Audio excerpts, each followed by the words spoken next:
Vamos para a nossa aula de hoje da Escola Laura da Purificação de Castro Mendes, Guarulhos, 28 de maio de 2020, sexta-feira. Rotina, leitura do Café Van Gogh, que hoje é o final do livro, língua portuguesa, páginas 142 e 143, linguagem, matemática, página 83, gráficos e tabelas. Olá, crianças, tudo bem com vocês? Vamos para o nosso final da leitura do Café Van Gogh. Vamos ver o que aconteceu com o Mark e a Clara.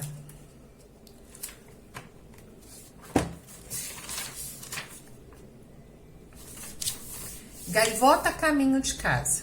Todo mundo logo soube quando a gaivota chegou ao Café Van Gogh, porque a primeira coisa que ela fez foi roubar Bill Walters. Bill tinha acabado de almoçar e estava saindo para a calçada, guardando a cadeira uma nota de $1. Guardando na carteira uma nota de $1. Quando a gaivota mergulhou num voo rasante, bicou a nota na mão dele e comeu. As pessoas disseram que, na certa, a gaivota tinha se confundido ao ouvir alguma mãe dizer ao filho: tome aqui $1 para o lanche, e tinha misturado tudo. Por isso, agora é fevereiro e há uma gaivota morando no Café Van Gogh. Isso é esquisito, até mesmo para o pessoal de Flowers, já acostumado com coisas estranhas. Mas o fato é que há mesmo uma gaivota no telhado, bem ao lado da chaminé do exaustor, e todo mundo está tendo que se acostumar.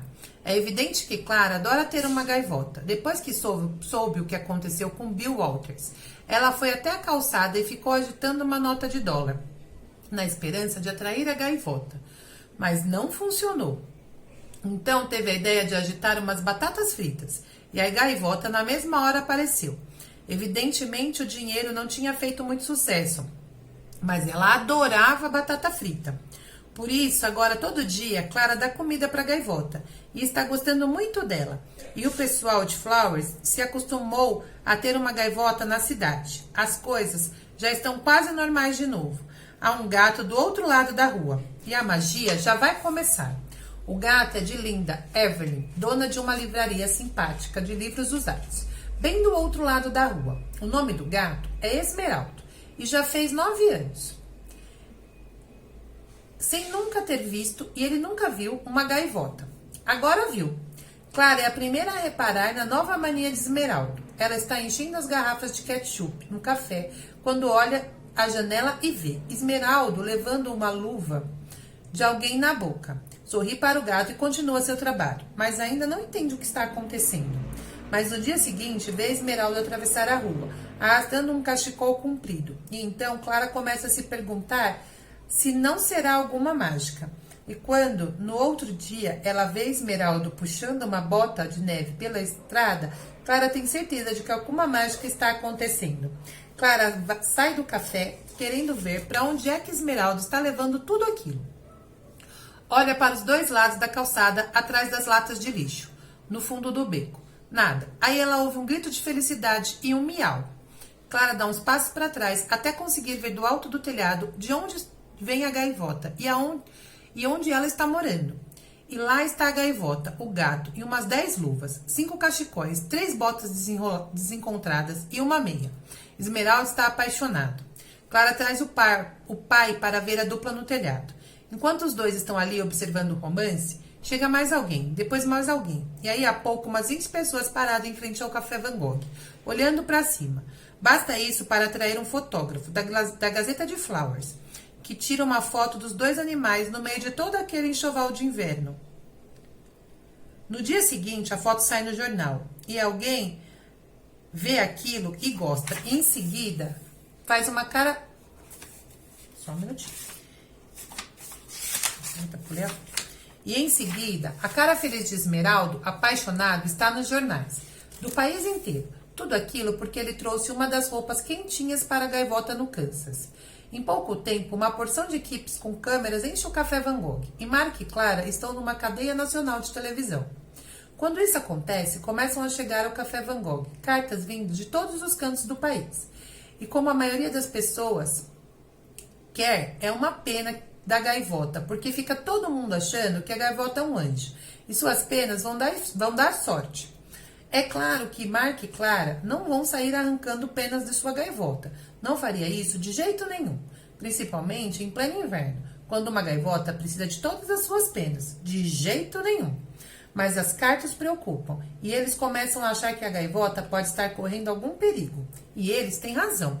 Uma noite que Mark fica trabalhando até tarde, ouve o barulho de arranhões raspando em algum lugar acima da sua cabeça. Vai até lá fora e vê um vulto escuro no telhado do café, agarrando a gaivota, que está batendo asas bem em cima da chaminé do exaustor. Mark dá um grito e o intruso escorrega pelo outro lado do telhado e desaparece na noite. A gaivota se instala de novo junto da chaminé quentinha e Mark volta ao café preocupado. As coisas pioram. Quase todo dia, Mark vê alguém de fora da cidade rondando o seu café. Uma gente esquisita que enche de mau pressentimento. Esmeraldo também não gosta. Perde todo o interesse em vir namorar a gaivota e trata de ficar na livraria, onde um gato está em segurança.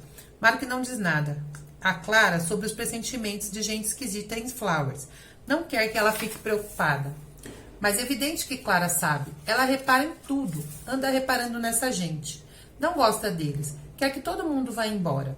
E sabe muito bem que não só tem um jeito para todo mundo ir embora. Toda vez que ela sai com batata frita na mão, segreda para a gaivota que mergulha num voo. Vá para a Califórnia. 3 ou 4 vezes por dia. Vá para a Califórnia. As cartas continuam chegando, os estranhos também. E as coisas não andam bem no Café Van Gogh. Ajudando Mark a botar no beco dos fundos o 20º saco cheio de carta, Clara se pergunta se a magia acabou.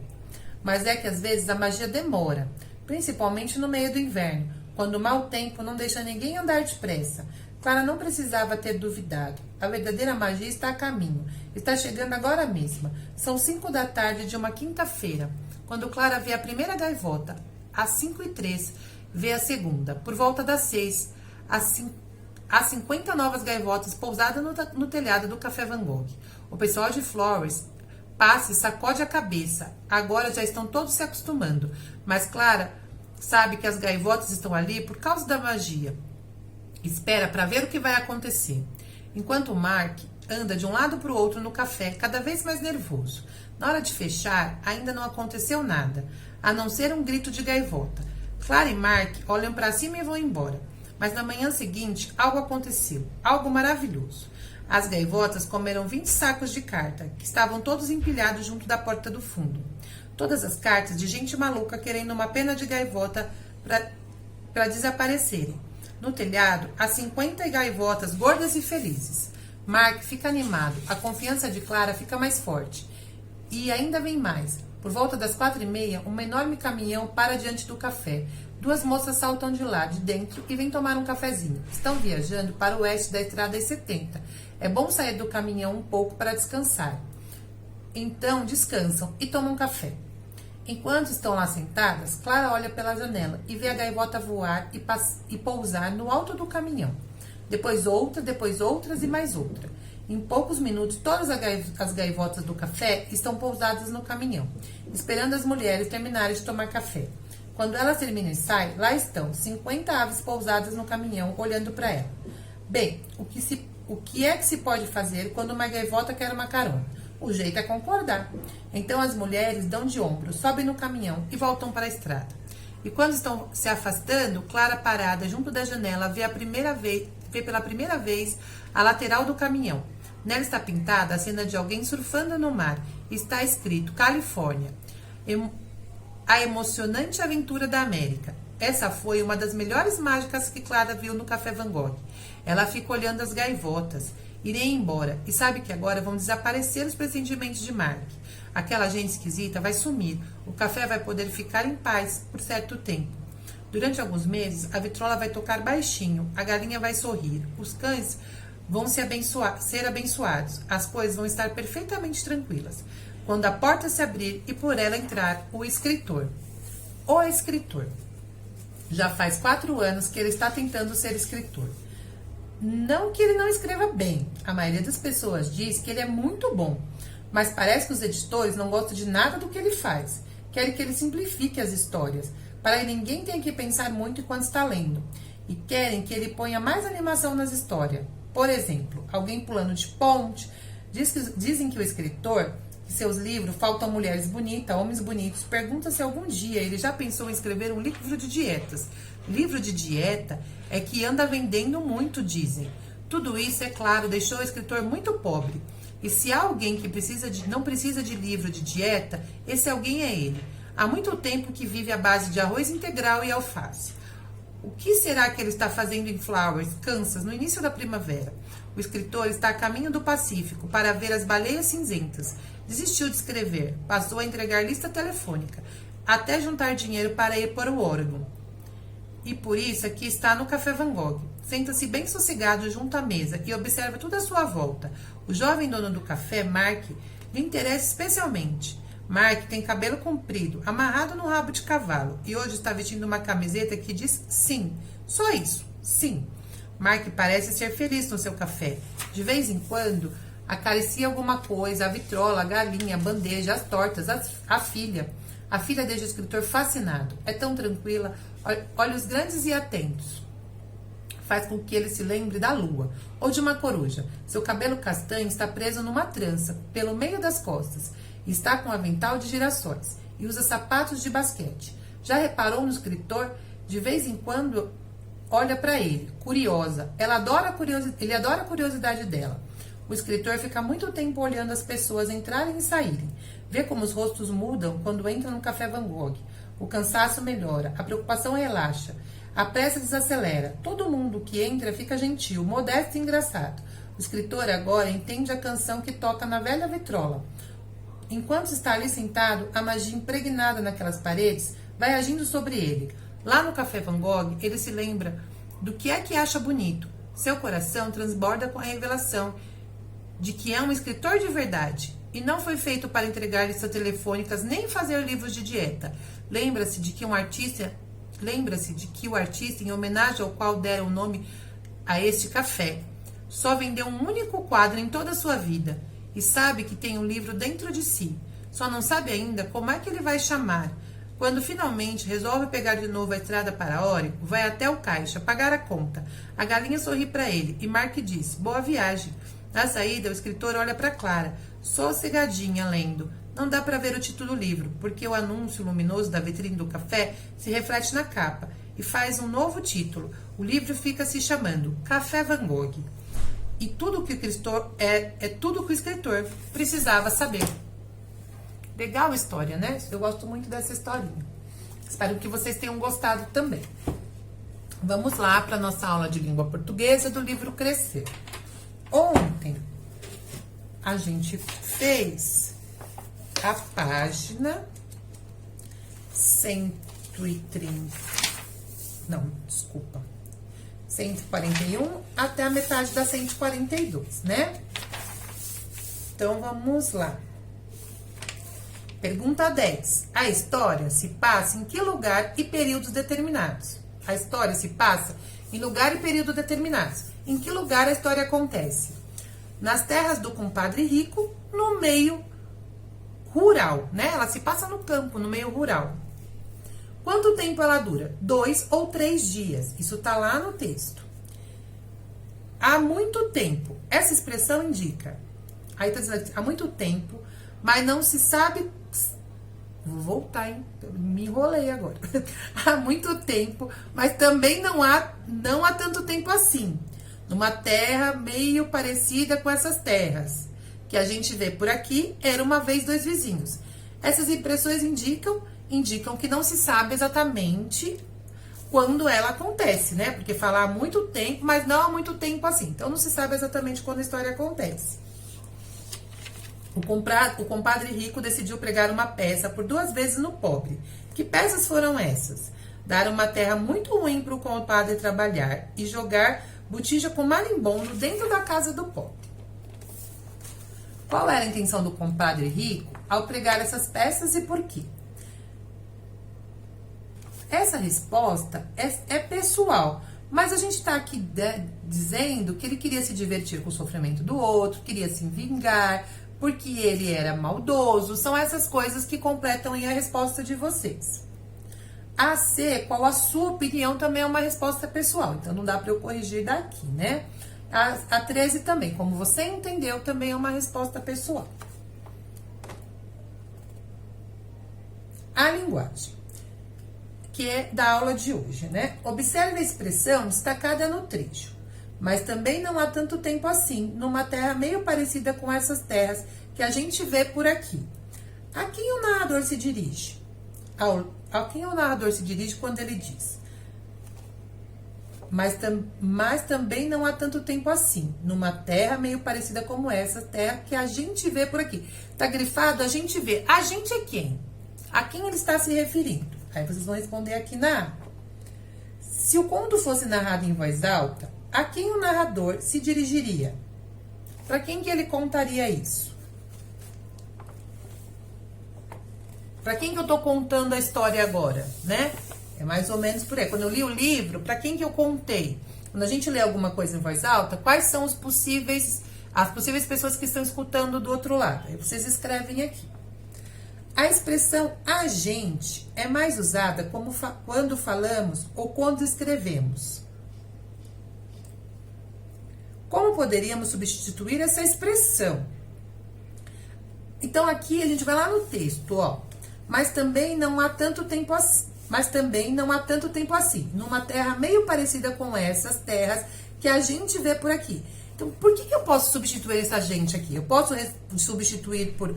A gente vai lá nas conjugações do verbo, né? Eu, tu, eu posso colocar aqui que eu vê por aqui, que ele vê por aqui. Então, aí vocês vão tentando encaixar aqui pelo que eu posso trocar essa palavrinha a gente, que não vai mudar o sentido da frase, né? O sentido do texto.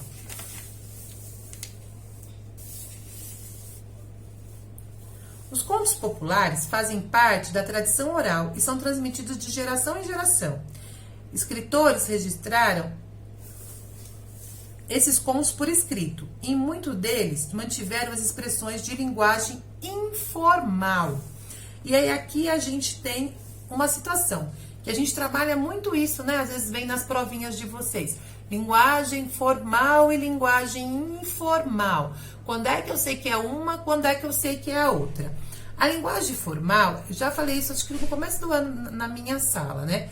É quando a gente se dirige formalmente a uma pessoa. Então, por exemplo, lá na escola, eu vou dar um exemplo, a gente pode usar isso em várias outras situações. Eu vou escrever uma carta para a diretora pedindo que ela, amplie o horário da biblioteca. Então, vou escrever lá: senhora diretora, nós, alunos do 4º ano, gostaríamos que a senhora ampliasse o horário da biblioteca, porque está difícil da gente conseguir buscar os livros. É um exemplo, tá? Então, isso é uma linguagem totalmente formal. Eu vou falar senhora, vou chamar ela de senhora, eu vou colocar palavras formais, eu não vou colocar gírias, né? Não vou escrever de uma forma de brincadeira. É um tom sério e formal, sem gírias. Quando a gente usa a linguagem formal, é quando a gente vai escrever, por exemplo, para um amiguinho, uma coisa mais informal. Aí você vai escrever, por exemplo, Mateus, a gente vai jogar bola hoje, lá na quadra tal, tá valendo, hein? Então, assim, a gente vai usar uma gíria, vai usar uma linguagem informal, uma linguagem que os colegas conhecem, né? Mas que a gente está acostumado ali no dia a dia. Isso é linguagem informal. Contos populares, que são contos, né, que a gente às vezes, a maioria deles passam na zona rural, são feitos na linguagem informal, e não na linguagem formal. Então, aqui eu estou explicando para vocês o que é linguagem informal. Releia esses trechos do conto. Compadre, será que você não podia me emprestar por um tempo um pedaço de terra? Veja um terreno que não estiver usando e que não vai fazer falta. Assim, eu posso fazer uma roça de milho, plantar um feijão e uma mandioca. E depois posso vender na feira e ganhar um dinheirinho. Claro, compadre, que boa ideia. E aqui? Mas que terra ruim, marido. Ficamos ricos, marido, festejou a mulher. Abra a porta, compadre. Abra a janela, tá? Aqui, voltando lá pro assunto do formal e informal, quando ele fala assim, compadre, e quando ele fala assim, ganhar um dinheirinho, a gente percebe que é uma linguagem informal. Se fosse numa linguagem formal, ele não colocaria o compadre, ele colocaria um nome. João, por exemplo. Será que você poderia me emprestar por um tempo um pedaço de terra para que eu possa ganhar dinheiro? Não seria a palavra dinheirinho, né? Se a gente estivesse usando a linguagem informal. Então, aqui a gente caracteriza uma linguagem informal, tá? Qual a função das palavras destacada no trecho? Compadre, marido, o que ela tá querendo, o que essas palavras, qual a função dessas palavras? Atribuir uma característica? Chamar alguém ou dirigir-se a alguém? Mostrar a ação do personagem? E aí vocês vão estar facinhos aqui, escolher uma alternativa. Observe no trecho transcrito os sinais de pontuação que aparecem antes e depois das palavras destacadas. Circule esses sinais e coloque o nome deles, né? Como se chama o sinal de pontuação que você circulou. Então, por exemplo, aqui, ó, eu vou ler só a fala deles. Claro, compadre, que boa ideia! E aqui? Mas que terra ruim, marido! Ficamos ricos, marido, festejou a mulher. Não é assim que ela fala com esse ponto de exclamação aqui, não. Ela teria que falar, né, num tom mais forte. Ficamos ricos, marido. Tem um ponto de exclamação aqui, a professora leu errado. Abra a porta, compadre. Abra a janela. Então, quando tem exclamação, né, a gente sabe que tá falando A, mais alto, com uma expressão mais feliz. Vocês sabem aí o significado de quando se tem uma exclamação. Então, a gente vai nomear, por exemplo, o primeiro ponto a primeira pontuação é a que vai me indicar uma fala, que é o travessão. Vou ajudar vocês. Travessão. Então, aqui vocês vão colocar na resposta travessão e todos os outros nome das pontuações, tá? Palavras ou expressões utilizadas para chamar a atenção de alguém ou dirigir-se a alguém são separadas por pontuação, em especial a vírgula. Então, sempre que eu coloco o nome de alguém, por exemplo, aqui, ó, travessão, porque tá indicando que alguém vai falar. Então, compadre, vírgula. Tem um nome, vem uma vírgula depois, tá? Ou um nome, ou alguma coisa que você tá se dirigindo a alguém. Compadre seria o jeito que ele chama a pessoa. Será que você não poderia me emprestar? E aí vai. É compadre de novo, só que aqui tem um ponto final. Então, quando tem um ponto final, porque tá terminando uma ideia, não precisa dar vírgula. Então, ali tem um ponto final. E aqui, marido, ela põe a reticências, né? Porque ela fala assim, e aqui? Mas que terra ruim, marido. Então, tem a reticências, também não tem a vírgula. Mas aqui, ó, ficamos ricos, marido, tem a vírgula, tá vendo? Então, é isso que eles estão querendo indicar pra vocês, que toda vez que a gente tem uma pessoa, a gente separa, tá? Por vírgula. E por hoje é só de língua portuguesa, fechamos a semana comigo, provavelmente segunda-feira outra professora virá aqui dar aula pra vocês. Vamos para a nossa aula de matemática. Livro de matemática. Eu não faço aquelas superproduções da professora Elisângela, não sei fazer, meus vídeos são mais simples, mas são feitos com muito amor, e os dela são também feitos com muito amor, mas muita produção. Ela vai me ensinar a fazer aquilo, pode deixar, e depois nos próximos a gente faz. Aliás, ela já tá ensinando, né? Eu que ainda não aprendi. Vamos lá. Página 83. Na lição de ontem, da página 82, tinha-se algumas somas para serem feitas, né? Quando a gente pergunta aqui, ó, o total, lembra que a prof falou já? Quando a gente quer achar um total, que cálculo que eu uso? A adição. Quando eu tenho algumas informações e eu quero achar o valor total, eu tenho que usar a adição. Então, se aqui estava pedindo um total, eu tinha que fazer a adição dos números que estão aqui, dos quilowatts, né? E aí, o valor total dava 253 quilowatts por hora. Na B, qual o custo mensal? Aí, eu tinha que fazer aqui o custo mensal aproximado, tá? Lembra do arredondamento que a gente fez nas aulas passadas? Então, a gente podia fazer isso aqui arredondando, por exemplo, 26 mais 10, para ficar mais fácil, 36. 36 mais 9, a gente poderia ir fazendo usando o arredondamento. E aí, daria um valor entre 55 e 60 reais. Se você colocou algum valor entre esses, tá ok. As outras duas eram de resposta pessoal, tá? Então, não dá pra gente corrigir, mas vocês copiaram do livrinho da conta de luz de vocês, então provavelmente tá correto, tá? Mamãe deve ter ajudado vocês. Mamãe, papai, quem cuida de vocês. Professora Simone e as tabelas. Nossa atividade de hoje da página 83. No início do ano escolar, a professora Simone mediu os pesos dos alunos do quarto ano. Os resultados estão registrados na tabela. Peso dos alunos do quarto ano. Aí tem a massa, né, que é o quilo, a unidade de medida quilo. E aí tem lá 26, 27, 28, 29, 30, 31. Número de alunos, 4, 3, 5, 7, 4. Então, 4 alunos pesavam 26 quilos. 3 alunos, ela fez uma tabela, né? Ela foi lá, lembra quando a professora faz lá na lousa? Eu acho que todas as professoras já trabalharam isso com vocês, com altura ou com alguma outra, né, atividade. A professora vai lá na lousa e coloca lá, pesa, né? A gente leva a balança. No terceiro ano tem uma atividade assim. E aí a gente pesa os alunos. Então, o que ela fez? Colocou lá, o João pesa 30, a Maria pesa 26. Depois, ela compilou isso.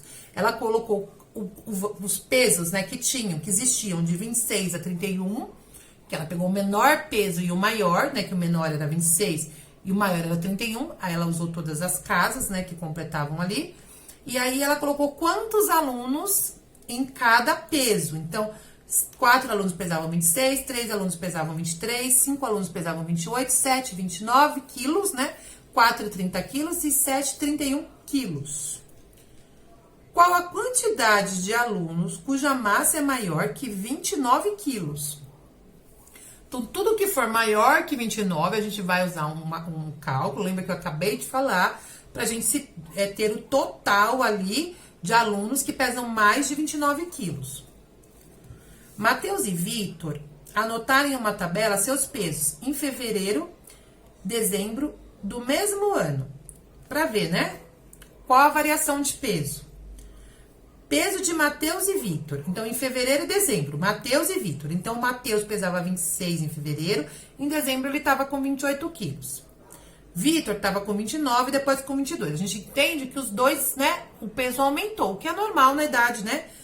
Escolar, a gente vai crescendo, o peso vai aumentando, não é normal na minha idade, aí já não é mais normal. Qual o peso de Vitor em dezembro? Aí vocês vão colocar aqui. Quantos quilogramas Matheus engordou de fevereiro a dezembro? Aí vocês vão fazer o cálculo, né, de qual a diferença entre um e outro. E aí o cálculo da diferença, quando eu tenho um valor e eu quero achar a diferença entre eles, que cálculo que eu uso? No final de semana, atividade 3. No final de semana, a professora... Gente, eu tô fazendo assim porque tá um frio. E não tô aguentando de frio aqui. A janela tá aberta e tá caindo à tarde o ventinho frio. No final de semana, a professora levou suas 2 filhas à sorveteria.